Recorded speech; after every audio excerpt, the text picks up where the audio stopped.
ये छोटा सा ट्रेलर देख के आपको अंदाज़ा हो गया होगा कि आज की एपिसोड मेरे चैनल पे मौजूद बाकी सारी वीडियोस से बहुत ज़्यादा मुख्तलिफ है। अपनी गुज़िश्ता वीडियोस में मैंने आपको कराची की काफ़ी सारी प्लेसेस का डिटेल विजिट कराया है। कुछ व्यूअर्स ने मुझे रिकमेंड किया कि मुझे इस प्लेस को विजिट करना चाहिए, लेकिन अपनी आदत के मुताबिक जब इस प्लेस को विजिट करने से पहले मैंने इस पे रिसर्च की तो मेरे सामने कुछ ऐसी बातें आई जिसको जानने के बाद मैं ये सोचने पे मजबूर हो गई कि क्या वाकई इस जगह पे अपनी फैमिली के साथ विजिट किया जा सकता है। फिर मुझे लगा कि ये सारी मनगढ़ंत बातें हैं क्योंकि ये पैलेस काफी पुराना और पुरानी इमारतों को तो वैसे भी लोग आसेब ज़दा करार दे देते हैं। So in today's episode I will take you to the place which is among the historical gems of Karachi. मेरी तरह अगर आप भी ओल्ड आर्किटेक्चर और हिस्टोरिकल बिल्डिंग्स के फैन हैं so this place is for you. तो आज के एपिसोड में हम विजिट करेंगे मोहट्टा पैलेस का और जानेंगे कि लोगों ने जो इसके बारे में बातें मशहूर की हुई हैं क्या उन बातों में कोई हकीकत है, इस पैलेस को आसेब ज़दा क्यों कहा जाता है और लोगों ने यहाँ पे क्या पैरानॉर्मल एक्टिविटीज़ देखी हैं। ये सारी बातें मैं आपको बताऊंगी, लेकिन इससे पहले हमें ये जानना ज़रूरी है कि इसकी हिस्ट्री क्या है। हिस्ट्री के लिए हम बहुत ज़्यादा डिटेल में नहीं जाएंगे क्योंकि इससे शायद आप लोग थोड़ा सा बोर हो जाएंगे, लेकिन फिर भी कुछ बातें आपके लिए जानना इसलिए ज़रूरी है क्योंकि ये रिलेटेड है इस पैलेस की हिस्ट्री के। इस पैलेस को तामीर करवाया था 1927 में एक मारवाड़ी हिंदू बिजनेसमैन ने, और वजह ये थी कि इनकी वाइफ इस वक्त कुछ अलील थी और डॉक्टर्स ने ये तजवीज़ किया था कि इनको एक ऐसी जगह रखा जाए जहाँ समंदर की ताज़ा हवा इन तक पहुँचे, क्योंकि शायद इस तरह से ये बेहतर हो सकती थी। और यहाँ आपको बताती चलूँ कि इस इमारत की एक खुसूसियत ये है कि इसमें जो येलोइश पिंक पत्थर इस्तेमाल किए गए हैं, पत्थर जोधपुर राजस्थान से लाए गए थे, और इन पत्थरों की खास बात यह है कि ये गर्म मौसम में भी इस इमारत को ठंडा रखते हैं। इसकी खूबसूरती देखते हुए इस पैलेस को पाकिस्तान का ताजमहल भी कहा जा सकता है। तो बात कर रहे थे हम इस पैलेस की हिस्ट्री की। 1947 में जब पार्टीशन हुआ तो उसके बाद इस पैलेस के ओनर यानी कि शिव रतन मोहट्टा ने इस पैलेस को छोड़ दिया और इंडिया सेटल हो गए। इसके बाद फातिमा जना ने इसको परचेज किया और इस पैलेस का नाम कस्रे फातिमा रखा गया, और उसके बाद ये पैलेस अहम पॉलिटिकल एक्टिविटीज का मरकज रहा। फिर फातिमा जना की डेथ के बाद काफी अरसे तक ये पैलेस लॉक्ड रहा।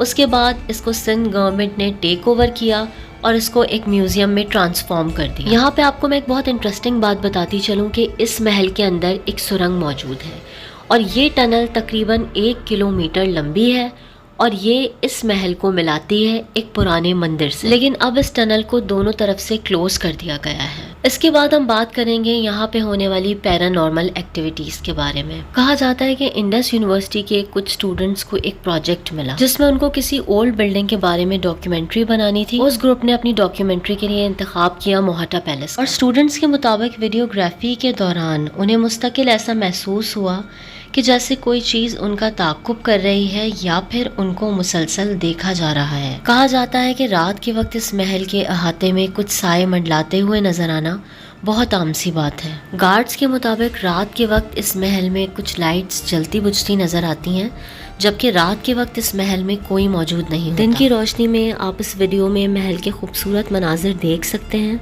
लेकिन रात के वक्त ये जगह इतनी ही ज़्यादा भयानक हो जाती है। टू बी वेरी ऑनेस्ट, इस वीडियो को रिकॉर्ड करने में और उसके बाद इसका वॉइस ओवर करने में इस वक्त मुझे खुद थोड़ा बहुत डर महसूस हो रहा है। तो जी अब करते हैं माहौल को थोड़ा हल्का फुल्का, और मैं आपको दिखाती हूँ ये खूबसूरत मोर जो कि इस महल की विसिनिटी में मौजूद है।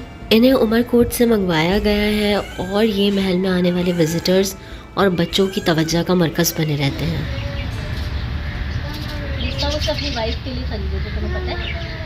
उसकी वाइफ जब बीमार थी ना, पीकॉक भी पसंद था, उसने अपनी वाइफ के लिए ये वाला पूरा पैलेस भी बनवाया और ये पीकॉक भी। तो ये अभी तक जिंदा है सारे पीकॉक? उसकी वाइफ तो मर गई। बच्चे होंगे ना उसके, तो फिर पीकॉक सही है ना?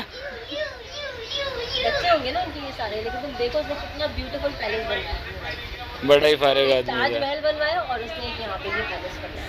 इसके बाद मैंने काफ़ी कोशिश की कि मैं पैलेस के अंदर मौजूद म्यूज़ियम का आप लोगों को विज़िट कराऊं, लेकिन अनफॉर्चुनेटली वहाँ पे पिक्चर्स लेना और वीडियोग्राफी दोनों ही अलाउड नहीं थे। म्यूज़ियम के अंदर एंटर होते ही हमारे साथ एक गाइड मौजूद होता है जो कि हमें म्यूज़ियम की सारी इन्फॉर्मेशन दे रहा होता है, लेकिन मुझे ऐसा लगा कि वो साहब मेक श्योर कर रहे होते हैं कि आप म्यूज़ियम के अंदर कोई पिक्चर्स ना लें या वीडियो ना बनाएं। खैर ये बात भी मुझे थोड़ी वियर्ड लगी कि म्यूज़ियम के अंदर इतनी ज़्यादा रिस्ट्रिक्शंस क्यों हैं, हम यहाँ पे पिक्चर्स क्यों नहीं ले सकते या वीडियो क्यों नहीं बना सकते, और सिर्फ कुछ मखसूस लोगों को ही यहाँ पे पिक्चर्स और वीडियो की परमिशन क्यों है।